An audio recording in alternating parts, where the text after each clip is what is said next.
In relation to monochorionic twins, so we have to make diagnosis based upon the first trimesteric scan. So ultrasound, it will be done at 11 to 14 weeks. And so before 14 weeks, we have to agree, is this twin monochorionic or dichorionic? If we couldn't, you can ask for help from a senior. If you couldn't, you can do transvaginal ultrasound. Still not possible. We will consider this pregnancy to be high risk, which is monochorionic, until proved otherwise. So we will start to do serial ultrasound, including Doppler, from 16 weeks. Criteria for chorionicity: number of placental masses, T sign or lambda sign, membrane thickness, cutoff level 2 millimeter, and fetal gender. Fetal gender may change your diagnosis because in monochorionic pregnancy, the babies should be of the same gender. We have to give name for every one of them, right, left, upper, lower, and so on, so we can speak with the mom and even diagnosis and reporting using the same language. Screening. Screening for aneuploidy.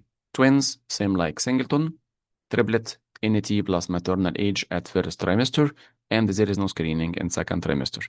Cell-free fetal DNA can be used if the result of a combined test is more than 1/150. We can use cell-free fetal DNA. And you have to tell the mom it's still screening test, not considered a confirmatory one. In second trimester, in twins, we can use the quadruple test. Detailed scan will be done at 18, 20 plus 6, and we set the recommendation now from 16 to 20. In twins, we have to measure cervical length assessment. Because if it's less than 25 millimeter, we will give progesterone. Twin-twin transfusion. The first sign will be the sequence of polyhydramnios, oligohydramnios. Oligo, deepest vertical pocket less than 2 centimeter, and polyhydramnios. Second baby has polyhydramnios with deepest vertical pocket more than 8 if we are before 20 weeks or more than 10 if we are after 20 weeks. In TAPS, we screen for it by MCBSV because you will find one of the babies is anemic. Selective gross restriction, we compare between the body weight of both babies.